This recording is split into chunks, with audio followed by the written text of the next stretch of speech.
Assalomu alaykum. Siz ham Koreyada student yoki ishchi vizadamisiz va yaqinlaringizni Koreyaga chaqirish uchun harakat qilmoqchimisiz? Shuning uchun sizlarga imkonim boricha o'zimning tajribalarim bilan qo'llanma qilishlikka qaror qildim va xato va kamchilik bo'lsa oldindan uzr so'rayman.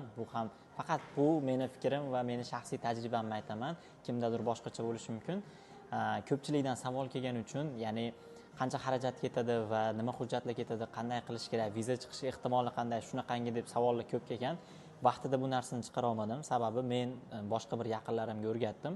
Mendan boshqa yana 3 kishi topshirdi va hammalari vizani olishdi. Ya'ni birlari ota-onalari va singillarigacha chaqirib bir martada o'sha viza olishdi. Xullas hammalari shu men qilgan usulda qilishgan va vizani olishdi. Va bular kimlar edi? Hammalari bakalavrda o'qiydigan D2 vizadagi studentlar edi.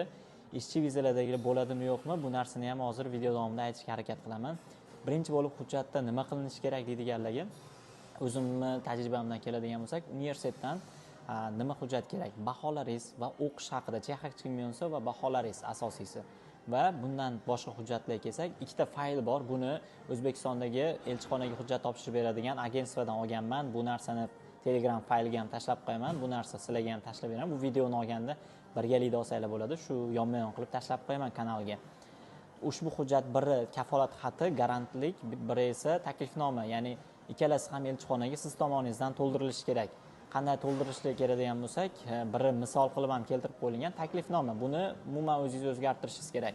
Eng muhim narsa meni o'ylashim bo'yicha taklifnoma. Va Koreyadan kerak bo'ladigan hujjatlardan yana biri bankshot.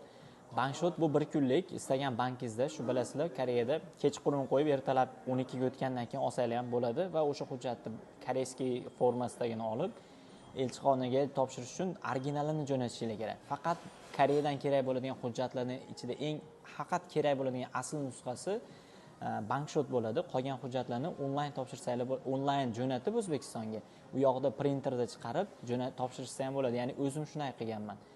Birinchi o'rinda anaqa. Va yana nima hujjat kerak bo'ladi? Bu yerda siz uyda yashaysizmi yoki yotoqxonadami? Agar uyda bo'lsa yaxshi, chunki ota-onangiz bilan birgalikda tura oladigan, o'zingiz nomingizga imzolangan, shartnoma qilingan uy shartnomasi. Uy shartnomasining kopiyasi, nusxasi va universitetda o'qishingiz haqidagi chexak chimyonsa va baholaringizniki va kafolat xatini yozasiz. Kafolat xati, buni qanday yozish ham hozir aytib o'taman va taklifnoma. Bundan tashqari bankshot. Shu hujjatlarni siz tayyorlab, faqat bankshot original, qolganini xohlang original, xohlang elektronniy variantda yuborasiz. Hammasini O'zbekistonda printerdan chiqarishlari kerak, ya'ni print qilib. Va u yoqdan nima hujjatlar kerak bo'ladi? Shu agar onangizlarni chaqiradigan bo'lsangiz, onangizlarning o'zlarining pasportlari va turmush o'rtoqlarining, masalan, dadangizlarning pasport kopiyalari yo pasportlari va nikoh haqidagi guvohnomani va bunga qo'shimcha tarzda biz bankshot qilganmiz, bir kunlik bankshot O'zbekistondan ham, lekin bu narsa umuman ahamiyati yo'q deyishgan, qilmasligi kerak emas. Bankshot faqat bir tomondan qilinishi kerak, yo Koreyadan yoki O'zbekistondan. Agar O'zbekistondan foydali rezultatga ta'siri bo'ladigan bankshot qilmoqchi bo'lsangiz, KTBdan 1 oylik qilish kerak deyishgan. Bu narsani qilmaganman men, faqat shu Koreyadan. Shu O'zbekistondan kerak bo'ladigan narsa nikoh haqidagi pasportlari va eng asosiy 3,5 ga 4,5 rasmdan kerak bo'ladi. 2 tami 3 ta bo'ladi. Biz o'sha yer o'zida tushganmiz. Ovora bo'lib qolmasligi uchun oldindan olinglar. Tarjimalarga keladigan bo'lsak, buni o'sha yerda ham 7 ta tur agentstva bor bilasizlar. Biz Aspantur orqali topshirganmiz. Aspantur, Viplarus, Ayurveda shu hammasi bor. Aspanturga borib shunaqa topshiramiz deb birinchi bog'langanimda kerakli hujjatlarni tashlab berishgan, lekin aytishganki, bakalavr vizadagilar ota-onasini yaqinlarini chaqirsa 90% ehtimollikda viza chiqmaydi deyishgan. Lekin men Allohga tavakkal qildim. Onamning rosa katta orzulari bo'lgani uchun Koreyaga kelish, birgalikda keyin shu harakat qildik, tavakkal qildik va viza chiqdi. Shundan keyin qancha odamlar meni orqamda topshirib, inshaalloh siz kuzatib turganlar ham topshirasizlar va Allohga Xudo xolasa oson hammasi. Topshirib, hammanglar ota-ona yaqinlaringizga vizani olib, maza qilib shu yerlarni o'ynatasizlar inshaalloh. Mavzudan chetlashib ketdim, uzr. Bunda chegara bo'lmagani uchun bu videoda erkin bitta urinishda olinayotgan video bu. Va hujjatlarda nima qildik? Hamma hujjatlarni tayyorladik-da, u yerga olib bordik. Borganimizda menda ayrim hujjatlar tayyor bo'lmagandi. Ya'ni adashmasam bankshotmikin yoki qaysi bir hujjat tayyor bo'lmagani uchun Koreyaga borib jo'natib yuboraman dedim. Birgalikda borgandim O'zbekistondagi vaqtim. Xo'p deyishdi ular, qolgan hujjatlarni olib qolishdi va firma to'lovi 200 ming so'm edi. Ukamga topshirish paytida, ukamga alohida topshirganmiz. U paytda 250 mingga oshgan ekan narx. Ya'ni firma to'lovi 250 ming so'm va undan tashqari tarjima qiladigan, ya'ni metrga yoki bir mana ukam topshirgan metrga bo'lgan, ota-onam topshiradiganda nikoh qog'ozi, bularni tarjima qilishda esa o'zlari qilib berishib, unga alohida summani aytishadi. Qimmat emas bu narsa. Va elchixona to'lovi 50 dollar bo'lgan, uni dollarda berishinglar kerak ularga ham. Va viza chiqish qanchadir protsedurasi. Bu yoqdan hujjatlarni ham yubordim, hammasini topshirishdi elchixonaga va zagran pasport bilasizlar, asosiy zagran pasportlar bo'lishi kerak kelishlardan oldin. Shu agarda oylik daromadlari bo'ladigan bo'lsa, uni ham ko'rsatsalar yaxshi. Onamlarda ish joylari bo'lmagani uchun davlat ishida, shuning uchun ularda unaqa narsa bo'lmagan va bizga nima plus bo'ldi yana bir narsa, men GKSda o'qishim haqidagi guvohnomani ham, ya'ni hujjatni ham topshirdim. Ya'ni garant asosida o'qishimni. Siz ham imkon boricha nima pluslar bo'lsa hammasini qo'shing. Hattoki faxriy yorliqlarimni ham qo'shdim, kopiyalarini va men eng asosiy narsa plan deb o'ylayman, taklifnoma. Nima uchun chaqiryapsiz, sababi va nima qilmoqchisiz kelganlardan keyin. Shunga men plan yozgan paytim nimalarga e'tibor berdim?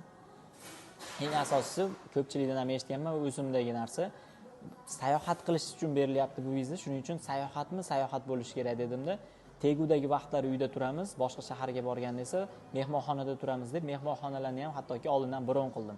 Qanaqa holatdagi mehmonxonalar? Juda ham qimmat mehmonxona bo'lmasin, chunki o'zbek sharoitiga tabiiyki biz studentmiz. Ishonmasligim mumkin, shubha uyg'otishi mumkin. Juda ham arzon bo'lmasin. O'zingiz hayotda ola oladigan o'rta holdagi mehmonxonalarni bron qilasiz. Misol uchun ko'pga emas, boshqa bir shaharga borsangiz 2 kunga, 3 kunga borasiz, rosa borsangiz. Pusanga qiling, Seulga qiling va yana Chejudo bo'lsa, Chejudoga qiling. Bron qilish tekin bo'lgan mehmonxonalar bor o'zi. Hech qanaqa pul to'lamasdan bron qilasiz va oldindan sanani belgilaysiz, o'sha chaqirmoqchi bo'lgan sanangiz. Va garant xatiga ham onangizlar yoki o'sha qachon kelib, qachon kelishlarini yozishingiz kerak. Men 3 oylik viza beradi deb o'ylab 3 oy yozgandim, lekin viza faqat 1 oylik ekan. Shuning uchun sizlarga garant xatiga hammasiga 1 oylik narsa qo'yinglar, limit. U sanani taxminiy yozavering. Viza taxminan 36 kun, 35 kunda chiqadi. Shuni hisobini olib, taxminan 1,5 oy keyingi hisoblab yozavering. U viza chiqqandan keyin sanani xohlagan payt kelishlari mumkin u. Va aviabilet olishlari shart emas oldindan. Koreyaga shunaqa viza chiqadi, keyin aviabilet oladilar. Planga, kafolat xatiga sanalarni yozdingiz, qachon kelib, qachon ketishlari haqida yozdingiz deylik. Va ularning ma'lumotlari va sizning Koreyadagi ma'lumotlaringiz, telefon raqamingiz, manzilingizgacha, IDlaringizgacha yozib, imzo qo'yasiz. Agar elektroniy jo'natayotgan bo'lsangiz, elektroniy imzo qo'yib turib ham telefonning o'zida o'shani yuborib, u yoqdan print qilsa ham, bu narsa ham o'taveradi. Asosiysi ma'lumotlar to'g'ri yozilishi kerak. Ularniki ham, sizniki ham, ismlarda yoki pasport seriyalarida. Va taklifnomada birinchi bo'lib nimaga chaqiryapsiz? Hurmatli elchi deb boshlaysiz. Hozir misoli bilan sizlarga tashab qo'ying. U meniki emas, kimdir misoli, menga ham shunaqa tashashgan. Nima uchun chaqiryapsiz? Masalan, onam shu dadam kelib ketganlar va men ko'p videolar qo'yardim, shundan qiziqib, rasa kelish orzu qilardilar va onamning orzularini ushaltirmoqchiman deb yozganman. Shunga sizdan iltimos qilaman, onamga viza bering. Kelganlardan keyin onam bilan birgalikda yaxshi sayohat qilamiz, yaxshi vaqt o'tkazamiz, o'z vaqtida ketadilar va kontent ishlayman kelganlari haqida boshqa deb turib, men Instagramlarimgacha ko'rsatganman. Siz endi xohishingiz ko'rsatasizmi yo'qmi, muhimi sayohat qilishingizga ishontiring va qaysi kunlari qayerga borishimgacha yozganman. Shu kunlari o'qishim, masalan, men o'qish paytim yozgan, mana bu kunlari o'qishda bo'laman, mana bu kunlari mana bu shaharga, bu sana kuni mana bu shaharga. Nima uchun? Bozor aylanamiz. Mana bunda esa masalan Lotte Towerga chiqamiz, bunda esa dengizga boramiz. Shunaqangi planlarni yozib chiqqanman har birini. Va bularni ham yozib, nima uchun chaqirganimni ham yozdim, ularning xohishlarini ham. Undan keyin esa nimani yozdim yana? Hamda Koreya meditsinasi rivojlangani uchun meditsinadan ham foydalanib qolaman. Ya'ni kichik bo'lsa-da tibbiy ko'rikdan o'tamiz, kelganlardan foydalanib deb universitet hayotimni ko'rsataman. Shunga o'xshab planni xullas istaganingizcha ishonarli qilib, realni qilib, qisqa bo'lib qolmasin, batafsil zo'r qilib yozingda, elchi ko'rganda o'qib ko'rib ishonish kerak. Haqiqatdan siz sayohatga chaqiryapsiz, ishlagan emas. Qolib ketmaydi bu yerda deyishingiz kerak. Shu inshaalloh viza chiqadi. Yana nima? To'ldirish jarayonida qaysi biriga ota-onamni, qaysi biriga o'zimni yozaman desangiz, kafolat xatida Vegugun Tinnoqching degan bor, o'sha Vegugun Tinnoq Pono degan. o'sha ya'ni ID kartani raqamini so'ralgan, Koreyadagi manzil so'ralgan qatori bu sizga qarashli joy to'ldiradigan. Yuqorisidagisi esa onangizlarning ma'lumotlarini to'ldirishingiz kerak.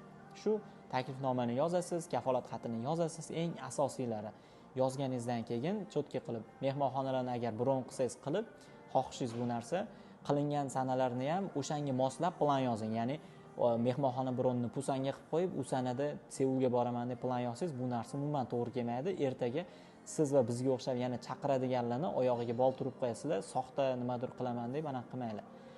Mehmonxona bronini mehmonxona vaqtidan, ya'ni viza chiqqandan keyin atmen qilsanglar ham pul olinmaydi sizlardan. Shunaqa qilib qilsanglar bo'ladi. O'zi free cancellation hamda free booking degan mehmonxonalar bo'ladi. O'shani tanlab qilishingiz kerak. booking.com dan programmasi orqali booking.com. Shu narsa hujjatlarni hammasini yig'ib turib, u yoqdan printerda chiqarilgan O'zbekistonda esa o'sha aspanturga borganmiz birgalikda, hujjatlarni topshirganmiz, imzo qo'yganlar shaxsan o'zlari borishlari kerak turga. To'lovlarni qilganmiz va bankshot hamma hujjatlarni yetkazganimizdan so'ng hujjatlarimiz kirib ketgan va rosa kutganmiz 35-36 kun ichida viza chiqqan. Bu har doim shunaqa shekilli, chunki ukamga topshirganimizda ham shunaqa vaqt ketdi. Shu viza chiqdi va 1 oylik chiqdi. Kutganimizda biz 3 oylik deb o'ylagan, 1 oylik, lekin Koreyaga kelgandan keyin immigratsiyaga borib, qandaydir sabab keltirib 3 oyga yana cho'zdirsa bo'lar ekan, lekin biz unga harakat qilmadik. 1 oy o'zi sayohat uchun yetib ortadi Koreya. Mashina olishni tavsiya qilaman. Mashina orqali qilsanglar, ota-onangiz qiynalmaydi. Yaxshi hamma joyga maza qilib aylansanglar bo'ladi va Koreyaga kelish eng yaxshi sezonlari shu bahor, yoz, kuz. Endi yoz issiqroq. Endi men yozdan boshqa vaqtga to'g'ri kelmagani uchun yozga chaqirganman. Agar bahor, kuz bo'lsa eng yaxshisi. Qish sovuq bilasizlar. Shunga faslni ham e'tiborga olinglar. Changmajol, ya'ni yomg'ir mavsumiga chaqirmanglar. Va yana tavsiyam, kelganlardan keyin maslahatim, qaytishga Malayziya yoki qaysidir shu yaqin atrofdagi davlatlar orqali qaytsanglar, birdaniga haqiqiy katta sayohat bo'ladi, xursand bo'lib qolishadi. Biz ham 10 kunlik Malayziyada dam olib ketdik.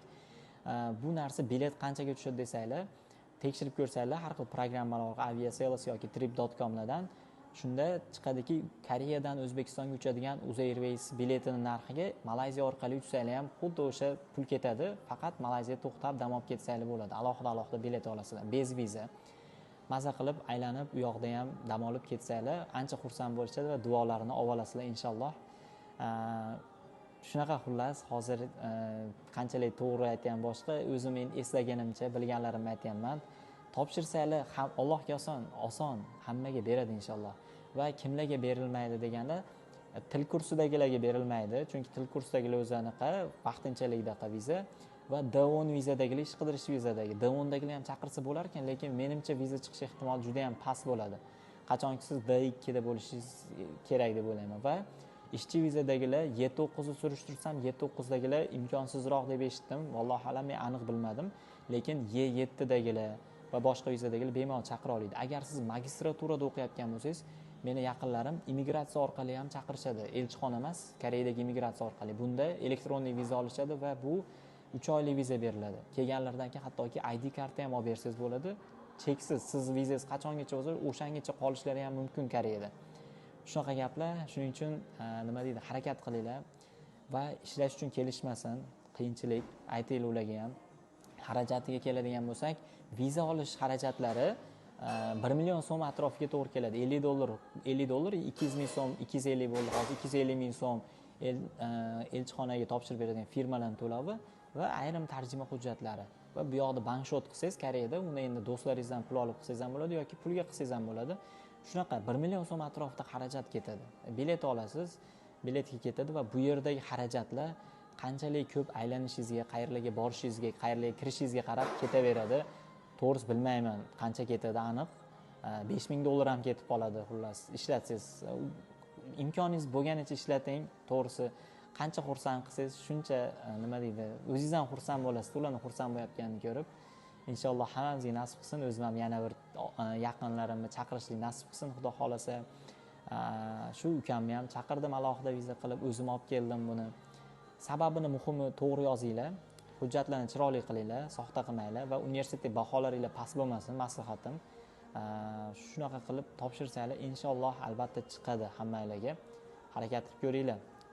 Ota-onanglarga ham aytinglar, bu narsa 100% aniq emas. Topshirib ko'ramiz. Inshaalloh chiqsa zo'r bo'ladi. Chiqmasa, undan Koreyadan yaxshi davlatga olib boraman deb qo'ying. Chunki mabodo viza chiqmay qolsa ham tushkunlikka tushib qolmasliklar uchun haqiqatda Koreyadan yaxshi davlatlar ham ko'p. O'sha yerlarga olib boring inshaalloh. Shu Koreyaga kela olmasalarga.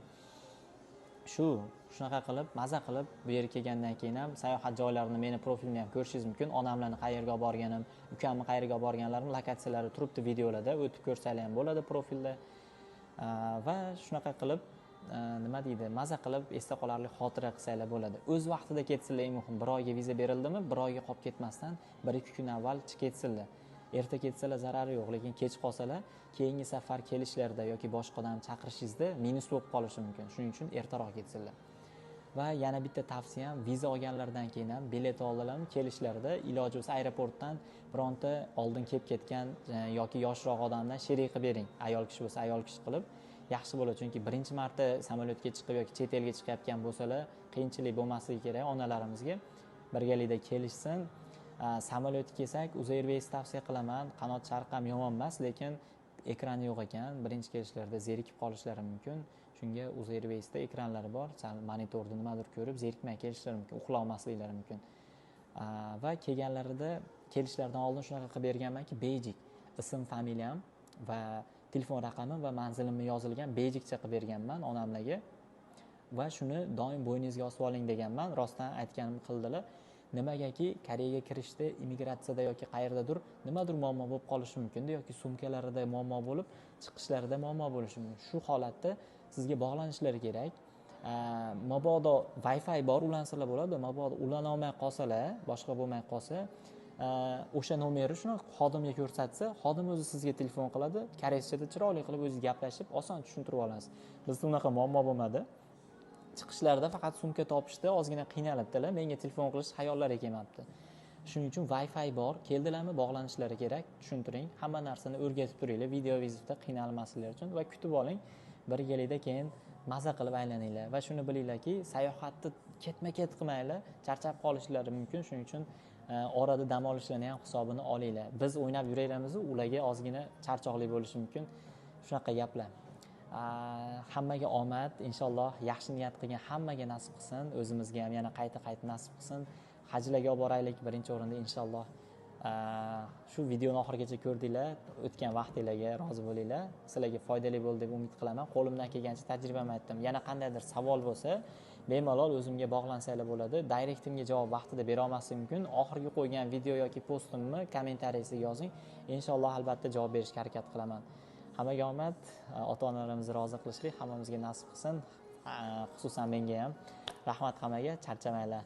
Shu viza olsanglar yo boshqa bo'lsa menga yangiligini berib qo'yinglar yoki meni istoriyaga qo'yib tekib qo'ysanglar, inshaalloh men ham xursand bo'laman.